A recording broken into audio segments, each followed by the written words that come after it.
Good morning all of you. मैं अजय सिंह आपके साथ फिर से इंग्लिश की क्लास लेकर।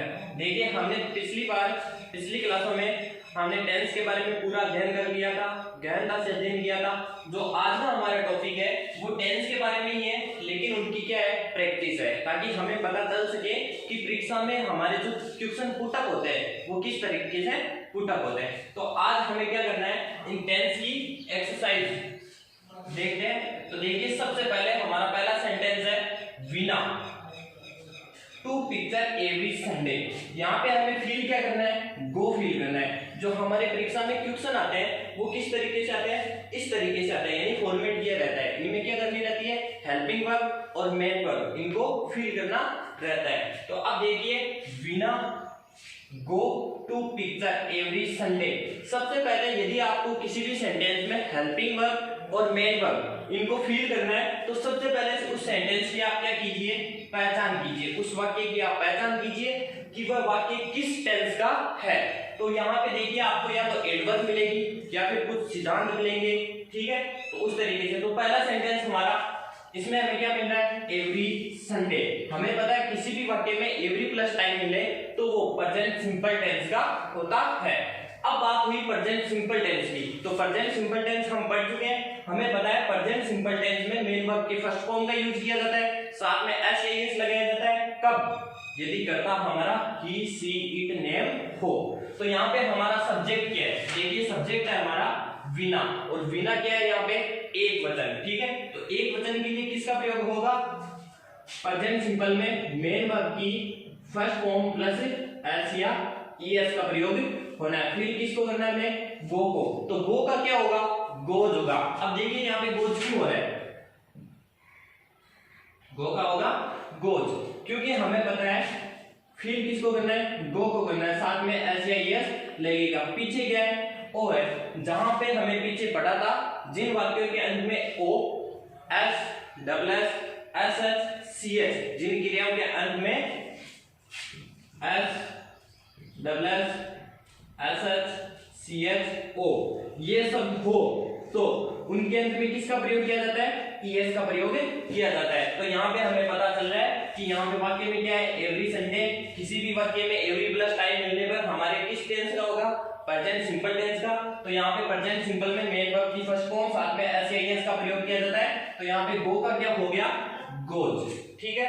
दूसरा सेंटेंस देखते हैं, श्वेता एंड अंशु गर्ल्स। ये बिल्कुल सिंपल सेंटेंस है। चाहे तो हम इसके पीछे ऑप्शन भी ले सकते हैं। हमारे यहाँ ऑप्शन है एम, आप और एक ले लिया मैंने इज। अब इनमें से हमें फील करना है, ठीक है। तो सबसे पहले देखिए, श्वेता एंड अंशु, श्वेता और अंशु। एम गर्ल्स, हमें पता है एम का प्रयोग किसके साथ में होता है, आई के साथ में होता है। आर का प्रयोग बहुवचन के लिए और इज का प्रयोग एक वचन के लिए। तो यहाँ पे क्या आएगा, आर आएगा। आर क्यों आ रहा है, क्योंकि श्वेता एंड अंशु, इसमें सब्जेक्ट कौन है, श्वेता भी है और अंशु भी है। तो इसमें क्या होगा, आर। आर यहाँ पे ऑक्सिलरी वर्ब है, ठीक है। तीसरा हमारा सेंटेंस है, the Ganga spring from the Himalaya. जो गंगा नदी है वो हिमालय से निकलती है। तो ये बात बिल्कुल सत्य है, सार्वभौमिक सत्य है। तो इसलिए ये किसमें होगा, प्रेजेंट सिंपल टेंस में, क्योंकि हमने पढ़ा था कि जो सार्वभौमिक सत्य, सनातन सत्य, यानी हम कह सकते हैं यूनिवर्सल ट्रूथ हो, वो किन में लिए जाते हैं, प्रेजेंट सिंपल टेंस में लिए जाते हैं। तो ये सेंटेंस हुआ हमारा प्रेजेंट सिंपल टेंस का। अब यहाँ पे देखिए, इसका सब्जेक्ट क्या है यहाँ पे, गंगा। तो गंगा एक है, यानी एक वचन है। तो इसके लिए क्या आएगा, मेन वर्ब की फर्स्ट फॉर्म साथ में एस या ईएस। तो स्प्रिंग का क्या होगा, स्प्रिंग्स। यहाँ पे क्या होगा, स्प्रिंग्स, ठीक है। चौथा हमारा सेंटेंस है, this pen belong to me. अब यहाँ पे देखिए, हमने बात की थी प्रेजेंट सिंपल टेंस में कि स्वामित्व के लिए या अधिकार के लिए प्रेजेंट सिंपल टेंस का भी प्रयोग किया। यानी क्या है, हमसे कोई भी संपत्ति है जो हमसे बिलोंग करे, उससे, यानी इसमें किसको दर्शा रहा है, ये स्वामित्व को दर्शा रहा है, पोसेशन को, ठीक है। तो यहाँ पे बिलोंग का क्या होगा, बिलोंग्स होगा। बिलोंग्स क्यों हो रहा है, क्योंकि यहाँ पे क्या है, दिस पेन, ठीक है। तो यहाँ पे होगा belongs. He oven a big building, उसकी एक बड़ी बिल्डिंग है या उसकी एक बड़ी इमारत है। ये भी सेंटेंस किसको दर्शा रहा है, इसका मीन क्या निकल रहा है, यहाँ पर भी क्या है, अधिकार या यहाँ पे ये किसके लिए सेंटेंस है, अधिकार व स्वामित्व के लिए सेंटेंस है। तो हमें पता है अधिकार और स्वामित्व के लिए प्रेजेंट सिंपल टेंस का भी प्रयोग किया जाता है। तो यहाँ पे प्रेजेंट सिंपल टेंस ओवन है, यहाँ पे वर्ब, हम जिसको को हमें यहाँ पे फील करना है। तो यहाँ पे सबसे पहले आप देखिए सब्जेक्ट, आपको सबसे पहले किसी भी सेंटेंस में यदि मेन वर्ब और हेल्पिंग वर्ब फील करनी है तो ध्यान रखना, सबसे पहले उस सेंटेंस की आप क्या कीजिए, पहचान कीजिए। सबसे पहले एक नंबर उस सेंटेंस को आपको आइडेंटिफाई करना है, यानी कि पहचान करनी है। फिर उसके बाद में आपको पता लगाना है कि ये किस टेंस का है, ये आपको पता चल जाएगा पहचान करने से। फिर उस टेंस की हेल्पिंग वर्ब और मेन वर्ब अपने माइंड में सेट कर लीजिए, और उन हेल्पिंग वर्ब और मेन वर्ब उनको क्या करना है, सब्जेक्ट के अनुसार, अकॉर्डिंग टू सब्जेक्ट, इसके अनुसार इसमें यहाँ पे फील करना है। तो यहाँ पे क्या करना है, सब्जेक्ट को हमें देखना होगा। ये बातें यदि आप ध्यान रखोगे तो आपका कोई भी सेंटेंस कभी भी गलत नहीं होगा, ठीक है। तो यहाँ पे सब्जेक्ट हमारा क्या है, ही सब्जेक्ट है, और हमें पता है यहाँ पे किसको फील करना है, ओवन को फील करना है। प्रेजेंट सिंपल टेंस है, मेन वर्ब की फर्स्ट फॉर्म साथ में एस या ईएस। यदि आपको ये नहीं पता है तो पिछली क्लासों में आप जाके प्रेजेंट सिंपल टेंस और टेंस की आपको पूरी क्लासें मिल जाएगी, वो एक बार जरूर देख लिया। तो ओवन का यहाँ पे क्या होगा, ओवंस होगा, क्या होगा, ओवंस होगा। एक बार फिर बता दूं, ही सी इट और किसी भी व्यक्ति का एक नाम, ही सी इट और किसी भी व्यक्ति का एक नाम, ये क्या होते हैं, सिंगुलर सब्जेक्ट, यानी इनके लिए कौन सी क्रिया आएगी, सिंगुलर वर्ब आएगी, ठीक है। और इनको छोड़कर बाकी सभी के साथ में कौन सी क्रिया आएगी, प्लूरल वर्ब आएगी, ठीक है। अब यहाँ देखते हैं अगले सेंटेंस में, द कॉलेज रीओपन इन जुलाई। देखिए इस सेंटेंस को सही ढंग से समझना, द कॉलेज रीओपन यानी क्या होता है, दोबारा खुलना, इन जुलाई, जो कॉलेज है वो जुलाई में दोबारा खुलेगा, अभी खुला नहीं है लेकिन खुलेगा। लेकिन ये क्या है, फ्यूचर फिक्स्ड प्लान है, यानी ये फ्यूचर भविष्य का सुनियोजित प्लान है। तो यहाँ पे रीओपन का क्या होगा, रीओपन्स होगा। क्यों होगा, क्योंकि भविष्य में पहले से ही जो निर्धारित कार्य होते हैं उनके लिए प्रेजेंट सिंपल टेंस का प्रयोग किया जाता है। तो यहाँ पे रीओपन का क्या होना है, रीओपन्स होगा, क्योंकि यहाँ पे क्या है, द कॉलेज नहीं है, एस नहीं लगा हुआ है, कॉलेज केवल एक है, ठीक है। तो रीओपन्स प्रेजेंट सिंपल टेंस का सेंटेंस है।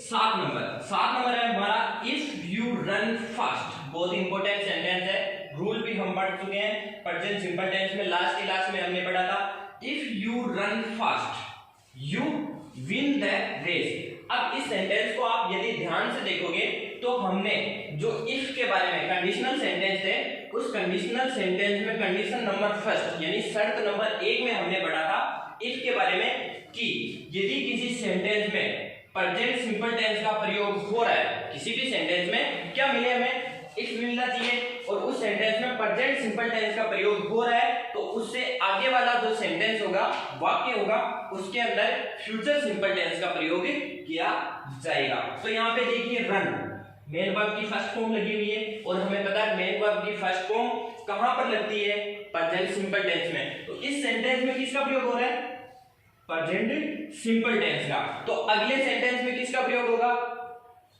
फ्यूचर सिंपल का। फिर किसको करना है, हमें विन को। सब्जेक्ट देखिए, सब्जेक्ट हमारा क्या है, ठीक है। सबसे पहले पहचान कर ली कौन सा सेंटेंस आएगा इसमें, फ्यूचर सिंपल आएगा। फिर उसके बाद में टेंस पता चल गया, इसकी हेल्पिंग वर्ब क्या होती है, या तो विल होती है या फिर सेल होती है। हमें पता है विल का प्रयोग कहाँ होता है, सेल का प्रयोग कहाँ होता है। सेल का प्रयोग आई और वी के साथ होता है, विल का प्रयोग बाकी सभी कर्ताओं के साथ में होता है। तो ये जो यू है इसके साथ में किसका प्रयोग होगा, विल का प्रयोग होगा, यू विल। विल का क्या होगा, विल नहीं होगा, क्योंकि फ्यूचर सिंपल टेंस में will say plus main verb की फर्स्ट फॉर्म का प्रयोग किया जाता है, ठीक है। बहुत इंपॉर्टेंट सेंटेंस है, ध्यान रखना। एग्जांपल नंबर 8 सी, यहां पे मैं लिख रहा हूं काउ।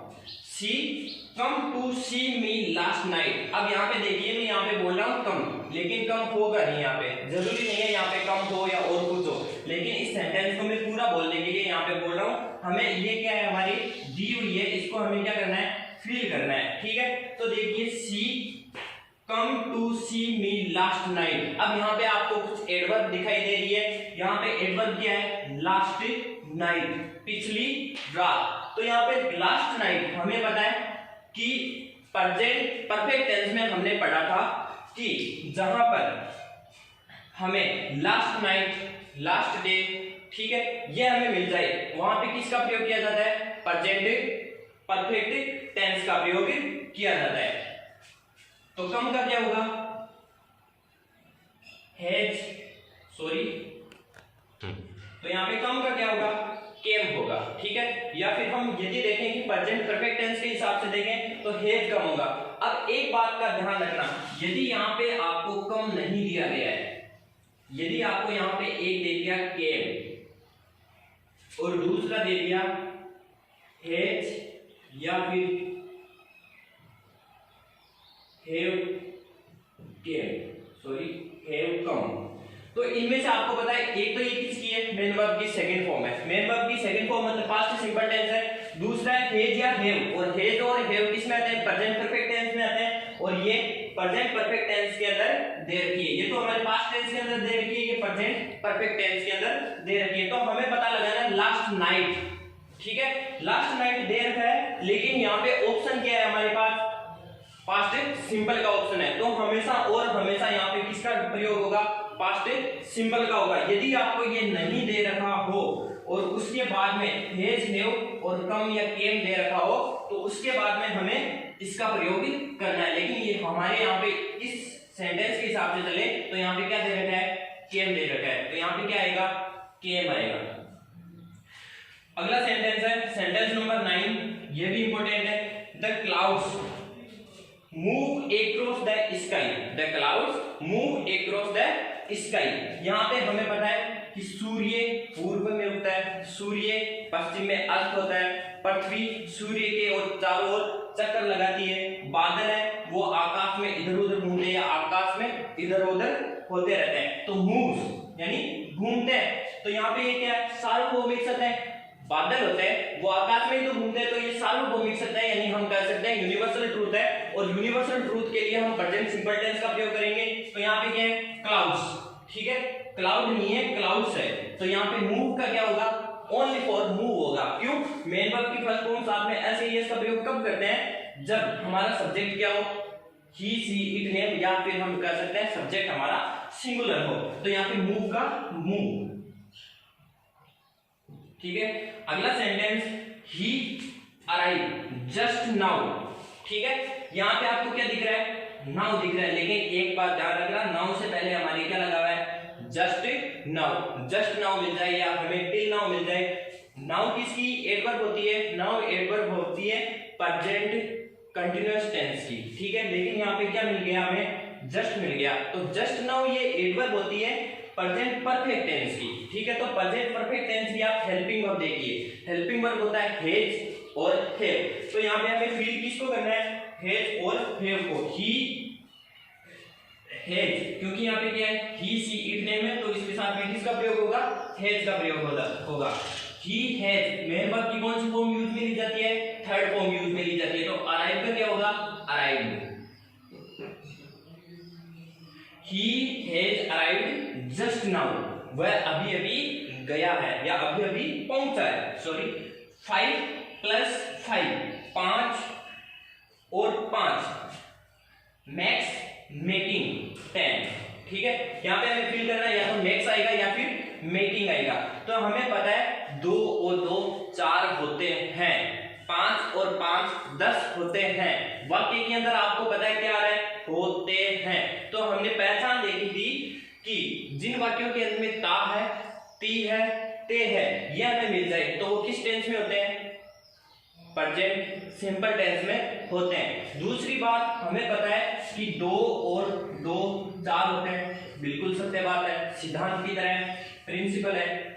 यहाँ पे हमारा सेंटेंस है 5 और 5 मिलकर क्या बनाते हैं, 10 बनाते हैं, 5 और 5 मिलकर 10 बनाते हैं। ये क्या है? बिल्कुल सही बात है, प्रिंसिपल है। और हमें पता है प्रिंसिपल या सिद्धांतों के लिए किसका प्रयोग किया जाता है? प्रेजेंट सिंपल टेंस का प्रयोग किया जाता है। तो मेकिंग यहाँ पे नहीं होगा, आईएनजी फॉर्म नहीं आएगी, मेक का क्या होगा? मैक्स होगा यहाँ पे, मैक्स। 5 + 5 मैक्स 10, ठीक है, टेंस। आगे देखिए, अब हमारा 11 नंबर सेंटेंस है, I shall teach her. I shall teach her if she come, ठीक है। इस सेंटेंस की आप पहचान कीजिए। यहाँ पे आप इस सेंटेंस को यदि ध्यान से देखेंगे तो आपको पता चलेगा यहाँ पे क्या है? शेल टीच, ठीक है। तो किसका प्रयोग हो रहा है? फ्यूचर सिंपल का प्रयोग हो रहा है। तो हमें पता है किसी सेंटेंस में हमें इसमें क्या मिल रहा है? इफ। सबसे पहले हमें मिल गया if. Condition number first if की, यदि किसी भी सेंटेंस इफ से जुड़ा हुआ हो तो उस सेंटेंस में यदि किसी भी सेंटेंस के अंदर प्रेजेंट सिंपल या फ्यूचर सिंपल हमें मिले तो उसके अगले सेंटेंस में उसी के अनुसार फ्यूचर सिंपल या प्रेजेंट सिंपल का प्रयोग हम करते हैं। तो यहाँ पे देखिए कि कौन सा टेंस है? Future simple. तो अगला सेंटेंस किस में होगा? प्रेजेंट सिंपल में। या फिर आप हमेशा और हमेशा ध्यान रखना कि इफ के साथ में, इफ के साथ में या इफ जिस सेंटेंस के साथ में जुड़ा हुआ हो उस सेंटेंस के अंदर प्रेजेंट सिंपल टेंस का प्रयोग किया जाता है। तो इफ यहाँ पे क्या किसका होगा? प्रेजेंट सिंपल टेंस का। और हमें पता है प्रेजेंट सिंपल टेंस में मेन वर्ब की फर्स्ट फॉर्म प्लस एस या ईएस। तो यहाँ पे सब्जेक्ट क्या है? सी है, एक वचन है। तो यहाँ पे कम का क्या होगा? कम्स। देखिए इस सेंटेंस को देख लीजिए एक बार। आई शेल टीच हर, मैं उसे पढ़ाऊंगा। इफ सी कम्स, यदि वह आएगी, यदि वह यहाँ आती है तो मैं उसे पढ़ाऊंगा। माई वाइफ, अगला सेंटेंस है, my wife prepare T while I was coming. जब मैं आ रहा था तो मेरी पत्नी क्या बना रही थी? चाय बना रही थी। अब इस सेंटेंस में मैंने आपको बताया था पिछली क्लास में कि व्हाइल और व्हेन किसी भी सेंटेंस में हमें मिल जाए या फिर केवल और केवल व्हाइल मिल जाए और उससे अगले वाले सेंटेंस में पास्ट कंटीन्यूअस टेंस का प्रयोग हो तो उससे पहले वाले सेंटेंस में भी किसका प्रयोग होगा? पास्ट कंटीन्यूअस टेंस का भी प्रयोग होगा। तो यहाँ पे व्हाइल मिल रहा है हमें, उससे अगले वाले सेंटेंस में क्या है? Past continuous tense was coming, past continuous tense है। तो इससे पहले वाले सेंटेंस में भी किसका प्रयोग होगा? पास्ट कंटीन्यूअस टेंस का। तो यहाँ पे देखिए सब्जेक्ट माय वाइफ, फिर किसको करना है? प्रिपेयर को। तो माय वाइफ यहाँ पे एक वचन है, एक वचन के लिए क्या आएगा? Was. My wife was preparing T while I was coming. तो प्रिपेयरिंग, प्रिपेयरिंग टी, ठीक है।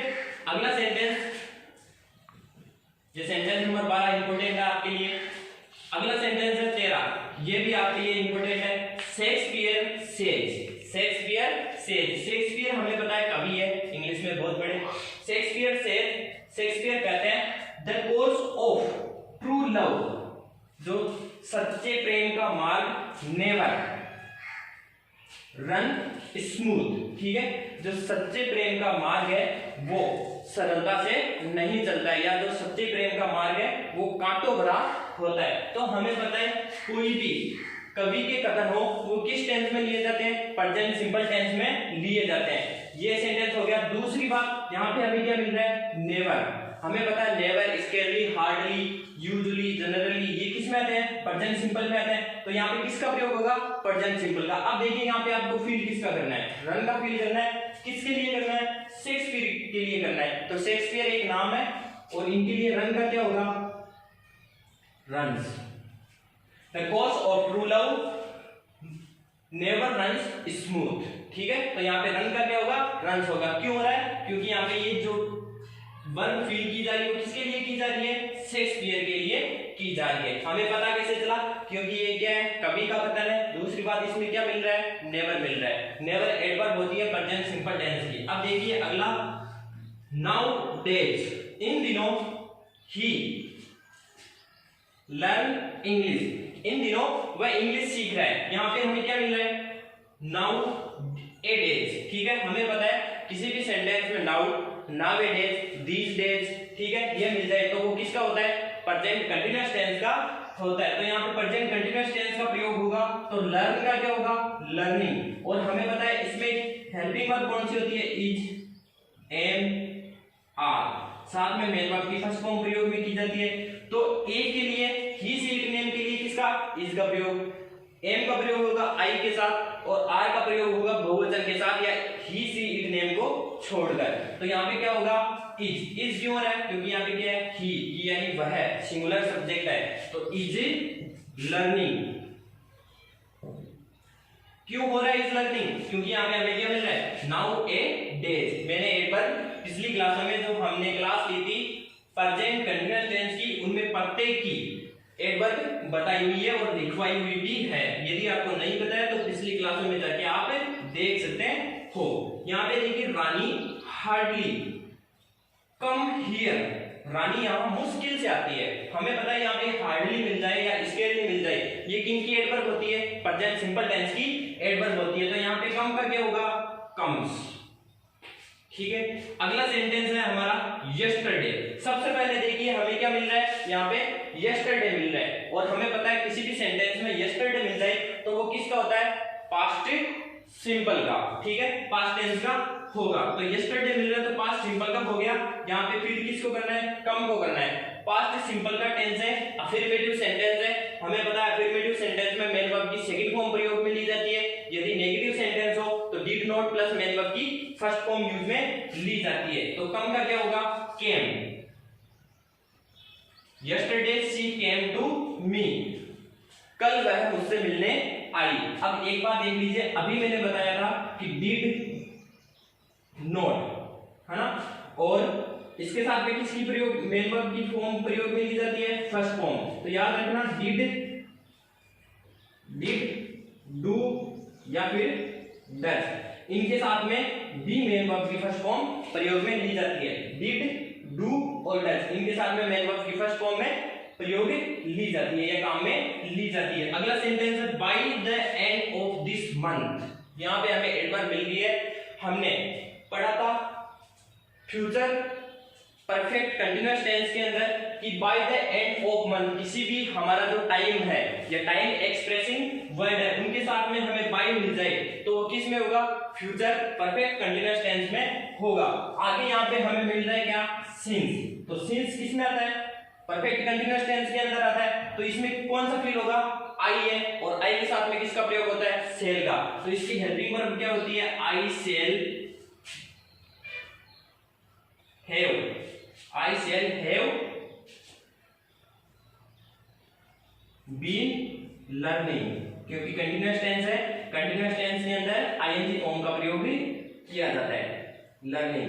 पता कैसे चला, क्योंकि यहाँ पे ये टाइम एक्सप्रेसिंग वर्ड है, इसके साथ में क्या मिल रहा है, हमें बाय मिल रहा है। और दूसरी बात यहाँ पे क्या मिल रहा है, सिंस मिल रहा है। तो हमें यहाँ से पता चला कि ये फ्यूचर परफेक्ट कंटीन्यूअस टेंस का प्रयोग होगा। और फ्यूचर परफेक्ट कंटीन्यूअस टेंस की हेल्पिंग वर्ब क्या होती है, shall have been, will have been plus main verb की फर्स्ट फॉर्म प्लस आईएनजी, या फिर हम बोल सकते हैं आईएनजी फॉर्म। यहाँ पे देखिए कोलंबस डिस्कवर अमेरिका। अब देखिए इस वर्ब को देखिए ढंग से, डिस्कवर यानी क्या होता है, खोज। ठीक है, हमें पता है खोज, युद्ध, ये किस समय में होते हैं, पिछले समय में हुए हुए घटना होती है, इवेंट होते हैं। तो यहाँ पे कोलंबस ने अमेरिका की खोज की, तो ये किसका है, पास्ट सिंपल का है। कैसे पता चला, क्योंकि ये खोज और युद्ध या फिर आविष्कार पिछले समय के किए हुए होते हैं और ये पास्ट सिंपल में हमेशा और हमेशा पास्ट सिंपल में ही इनका प्रयोग किया जाता है। तो डिस्कवर का क्या होगा, डिस्कवर्ड, मेन वर्ब की सेकंड फॉर्म। तो क्या होगा, डिस्कवर्ड। अगला सेंटेंस है दोज डेज। देखिए इनका ध्यान रखना, अभी हमने पढ़ा था नाउ ए डेज और मैंने बताया था दीज डेज। ठीक है, ये प्रेजेंट कंटीन्यूअस टेंस के अंदर आते हैं, लेकिन दोज डेज ये पास्ट कंटीन्यूअस टेंस के अंदर आएगा। दोज डेज, उन दिनों, लर्न ड्राइविंग, उन दिनों वो ड्राइविंग सीख रहा था, यानी गाड़ी चलाना सीख रहा था। तो ये किसका है, पास्ट कंटीन्यूअस का। और पास्ट कंटीन्यूअस की हेल्पिंग वर्ब होती है, हमें पता है वाज और वर। वाज का प्रयोग एक वचन के साथ, वर का प्रयोग बहुवचन के साथ, और आई के साथ हमेशा और हमेशा किसका प्रयोग होता है, वाज का प्रयोग। तो I was learning, I was learning driving, ये भी इंपॉर्टेंट है। When I was sleeping, जब मैं सो रहा था, I see a dream। अब यहाँ पे देखिए हमने रूल पढ़े थे प्रेजेंट कंटिन्यूअस टेंस के अंदर, जो पिछली क्लास थी उसके अंदर हमने क्या पढ़ा था, यदि कोई एक कार्य हो रहा है, यहाँ पे एक कार्य कौन सा हो रहा है, आई वॉज स्लीपिंग, मैं सो रहा था, और उसी दौरान कोई दूसरा कार्य घटित हो जाए तो जो कार्य हो रहा था उसके लिए पास्ट सिंपल का प्रयोग करते हैं, और जो कार्य दूसरा घटित हुआ है, जो कार्य दूसरा बीच में हुआ है, एक कार्य चल रहा था उस कार्य चलने के बीच में कोई दूसरा कार्य हुआ है, उसके लिए पास्ट सिंपल टेंस का प्रयोग किया जाता है। तो यहाँ पे देखो वह सो रहा था और उसे सोते हुए क्या आया, सपना आया। तो पहला कार्य हो रहा था वह सो रहा था, और दूसरा कार्य उसे क्या आ गया, सपना आ गया। तो एक कार्य चल रहा था और साथ में कोई दूसरा कार्य घटित हो गया, तो यहाँ पे सपना आने का कार्य क्या हो गया, बीच में हो गया। तो इसके लिए किसका प्रयोग होगा, पास्ट सिंपल का। तो यहाँ पे क्या हो गया, साउ। ठीक है, आशा करता हूं आपको सारे एग्जांपल समझ में आए होंगे। यदि आपको नहीं समझ में आ रहे तो कमेंट बॉक्स में आप उस सेंटेंस का नंबर फील कर दीजिए। देखिए अगले हमारे सेंटेंस है, काफी इंपॉर्टेंट सेंटेंस है और इनमें इंपॉर्टेंट रूल ही काम में लिए जाएंगे। इस सेंटेंस को ध्यान से देखिए, आई विश आफ्टर दे गो। ठीक है, इस सेंटेंस की आपको पहचान नहीं हो रही है, लेकिन वाक्य के अंदर हमें क्या मिल रहा है, आफ्टर मिल रहा है। ठीक है, और हमें पता है आफ्टर और बिफोर किसी भी सेंटेंस में हमें मिल जाए तो उनका एक अलग ही रूल है टेंस के अंदर। ठीक है, वो हम देखते हैं कि किसी भी सेंटेंस के हमें क्या मिल रहा है, आफ्टर मिल रहा है। ठीक है, और भूतकाल में यदि कोई दो कार्य हो रहे हो, भूतकाल में यदि कोई दो कार्य हुए हों तो जो पहला कार्य हो रहा है उसके साथ में हम प्रयोग करते हैं हेड प्लस मेन वर्ब की थर्ड फॉर्म का, यानी हम बोल सकते हैं पास्ट परफेक्ट टेंस का प्रयोग करते हैं। और जो कार्य दूसरा हुआ है, यानी जो उसके बाद में कार्य हो रहा है, उसके लिए हम पास्ट सिंपल मेन वर्ब की थर्ड फॉर्म का प्रयोग करते हैं। इसी से ये संबंधित है। तो आफ्टर के बाद के अंदर हमेशा और हमेशा हेड प्लस मेन वर्ब की थर्ड फॉर्म का प्रयोग किया जाएगा, और इससे पहले मेन वर्ब की सेकंड फॉर्म का प्रयोग किया जाएगा। और किसी भी सेंटेंस में यदि हमें बिफोर मिल रहा हो तो उसके इसका उल्टा हो जाएगा, क्योंकि आफ्टर यानी होता है बाद में, बिफोर यानी होता है पहले। तो इसका उल्टा यानी हेड प्लस मेन वर्ब की थर्ड फॉर्म आफ्टर के बाद में आएगी तो ये बिफोर से पहले आएगी। तो किसका प्रयोग होगा, हेड प्लस मेन वर्ब की V3 मेन वर्ब की थर्ड फॉर्म, और इसके बाद में किसका प्रयोग होगा, मेन वर्ब की सेकंड फॉर्म का प्रयोग। ठीक है, अब देखिए यदि हमें किसी भी सेंटेंस में आफ्टर और बिफोर नहीं मिल रहे हैं और वे कार्य भूतकाल के अंदर हो रहे हैं, तो हमें पता है जो कार्य पहला हुआ है तो पहले कार्य के लिए किसका प्रयोग करना है, हेड प्लस मेन वर्ब की थर्ड फॉर्म। साइड में लिख रहा हूं, पहले कार्य के लिए हेड प्लस V3 का प्रयोग, और जो दूसरा कार्य होगा यानी कि इस कार्य जो बाद में कार्य हो रहा है उसके लिए मेन वर्ब की सेकंड फॉर्म का प्रयोग किया जाता है। ठीक है, यदि हमें आफ्टर और बिफोर नहीं मिल रहे हैं, इनकी जगह कोई दूसरे कंजक्शन मिल रहे हैं तो एक बार दोबारा समझिए, आफ्टर यानी होता है बाद में, तो पास्ट परफेक्ट टेंस होता है वो पास्ट सिंपल टेंस के बाद में आता है। ठीक है, तो इसके बाद में क्या आएगा, हेड प्लस मेन वर्ब की थर्ड फॉर्म, याद रखने का तरीका है। और इससे पहले मेन वर्ब की सेकंड फॉर्म, बिफोर यानी पहले, तो इसमें हेड प्लस मेन वर्ब की थर्ड फॉर्म का प्रयोग पहले होगा और सेकंड फॉर्म का प्रयोग बाद में होगा। यदि आफ्टर और बिफोर हमें नहीं मिल रहे हैं, दो कार्य कोई भूतकाल में हुए हो, तो पहला कार्य उसके लिए प्रयोग होगा हेड प्लस मेन वर्ब की थर्ड फॉर्म का, और जो दूसरा कार्य है उसके लिए होगा मेन वर्ब की सेकंड फॉर्म का प्रयोग। अब चलते हैं हम इस पर, वाक्य के अंदर हमें क्या मिल रहा है, आफ्टर। तो हमें पता है आफ्टर के बाद में किसका प्रयोग होगा, हेड प्लस मेन वर्ब की थर्ड फॉर्म का प्रयोग, और हेड प्लस मेन वर्ब की थर्ड फॉर्म का प्रयोग कब होता है, पहले कार्य के लिए। ठीक है, और आफ्टर से पहले किसका प्रयोग होगा, सेकंड फॉर्म का प्रयोग, और हमें पता है सेकंड फॉर्म का प्रयोग कब होता है, दूसरे कार्य के लिए। कंडीशन क्या है, यदि कोई दो कार्य भूतकाल में हुए होम। देखो आई रीच्ड मैं पहुंचा, आफ्टर दे गो वे चले गए, तो उनके जाने के बाद मैं पहुंचा, तो पहला कार्य क्या हुआ है, उनके जाने, तो पहले ये चले गए थे, फिर वो क्या हुआ, वहां पहुंचा, तो ये पहला कार्य ये हुआ है जाने का। तो हमें पता है पहला कार्य के लिए किसका प्रयोग किया जाता है, हैड प्लस मेन वर्ब की थर्ड फॉर्म। तो इसमें क्या होगा, दे हैड, गो की थर्ड फॉर्म क्या होती है, गो वेंट गॉन, तो क्या हो गया, गॉन, दे हैड गॉन, ठीक है। और दूसरा कार्य क्या हो रहा है, जाने का यानी पहुंचने का, सॉरी पहुंचने का कार्य हुआ है। दूसरे कार्य के लिए किसका प्रयोग किया जाता है, मेन वर्ब की सेकंड फॉर्म का प्रयोग किया जाता है। तो यहाँ पे क्या होगा, रीच्ड,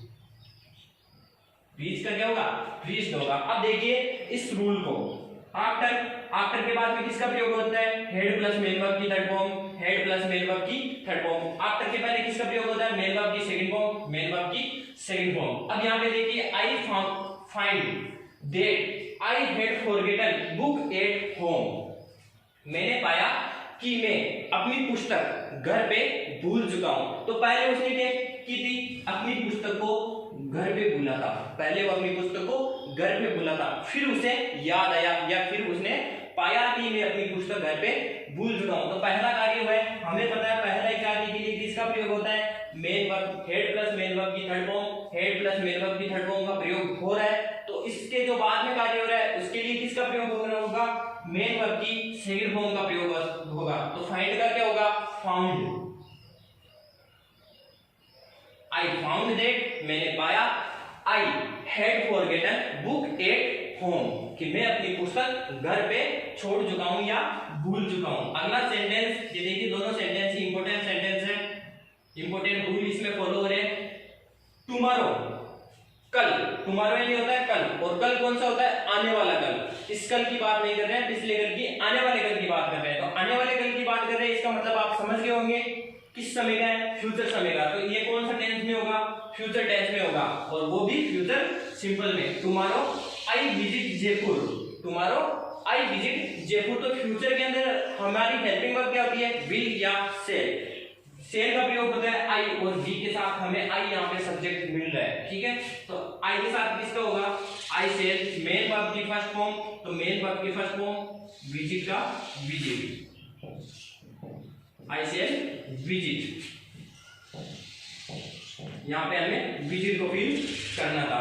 आगे देखिए, if you heat water, if you heat water, यदि तुम पानी को गर्म करते हो, इट स्टार्ट या विल स्टार्ट बॉइलिंग, तो वह उबलना शुरू हो जाता है। यदि तुम पानी को गर्म करते हो तो वह उबलना शुरू हो जाता है। अब यहाँ पे यदि आप देखोगे तो आपको पता है लगभग क्या करेंगे, विल स्टार्ट करेंगे, क्योंकि आपको पता है क्या मिल रहा है वाक्य के अंदर, इफ मिल रहे हैं, और इफ के साथ में हीट यानी कि प्रेजेंट सिंपल टेंस का प्रयोग हुआ है। तो आपको पता है दूसरे सेंटेंस में किसका प्रयोग करना है, फ्यूचर सिंपल टेंस का प्रयोग करना है। लेकिन ये बात यहाँ पर लागू नहीं होती है, बिल्कुल गलत है। देखिए इसका अलग रूल है, वो अलग रूल क्या है, यदि कोई भी सेंटेंस में इफ मिल रहा है और इफ के दोनों सेंटेंस में सनातन सत्य, सार्वभौमिक सत्य या फिर वैज्ञानिक तथ्य, ठीक है, इनकी बात हो रही है, तो वहां पे दोनों सेंटेंस में प्रेजेंट सिंपल टेंस का प्रयोग किया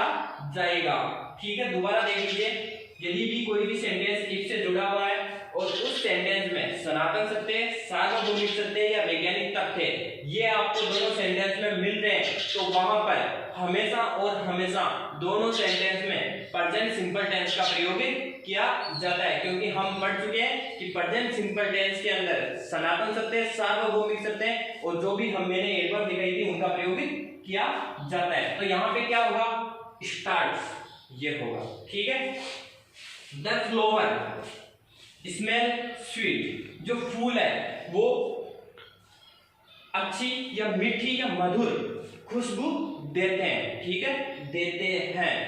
तो फूल हमेशा और हमेशा अच्छी खुशबू ही देते हैं, गंदी खुशबू नहीं देते हैं। तो स्मेल का क्या होगा, स्मेल्स। लेकिन यहां पे स्मेल का अर्थ क्या हो रहा है, सुगंध देना, सुगंध देना। या सुगंध लेना, ये अर्थ हो सकता है। यहाँ पे स्मेल वर्ब है, लेकिन ये स्मेल का जो प्रयोग है किसी भी सेंटेंस में हमें ऐसे मिल जाए कि वह फूलों को सूंघ रहा है, वह फूलों को सूंघ रहा है, यानी हम उन फूलों को सूंघने की कोशिश कर रहे हैं, स्मेल का, तो वहां पे प्रेजेंट कंटीन्यूअस टेंस का प्रयोग होगा। ठीक है, तो यहाँ पे स्मेल का क्या हो रहा है, स्मेल्स हो रहा है, क्योंकि फूल हमेशा मधुर खुशबू देते हैं, हमेशा सत्य बात है।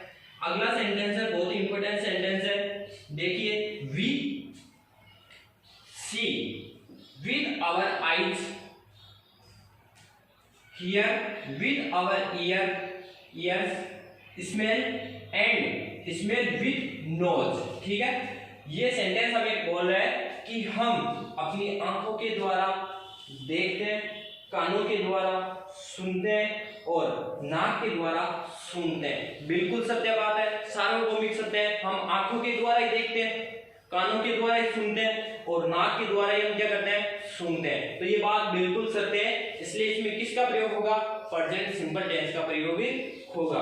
तो यहाँ पे सी का क्या होगा, सी होगा, क्योंकि यहाँ पे हमें क्या मिल रहा है, वी मिल रहा है, एक वचन नहीं है, इसलिए इसका प्रयोग नहीं होगा। अब यहाँ पे वी लिखा है, तो ये सारा सब्जेक्ट, पूरे सेंटेंस के लिए सब्जेक्ट क्या होगा, वी होगा। तो मेन वर्ब की फर्स्ट फॉर्म आने वाली है, ठीक है, केवल। तो see hear with our ears and smell with our nose. ठीक है, सेंटेंस को दोबारा देखिए, we see with our eyes, हम अपनी आंखों के द्वारा देखते हैं। हियर विद आवर ईयर्स, कानों के द्वारा सुनते हैं। एंड स्मेल आवर नोज, और हमारे नाक के द्वारा सूंघते हैं। तो ये आपके सेंटेंस है जो कि कंप्लीट हुए। तो दोस्तों, यदि आपको क्लास पसंद आ रही है तो क्लास को लाइक करें, शेयर करें, सब्सक्राइब करें, ताकि सबसे पहले हमारी क्लास आप तक पहुंच सके। जय हिंद, जय भारत।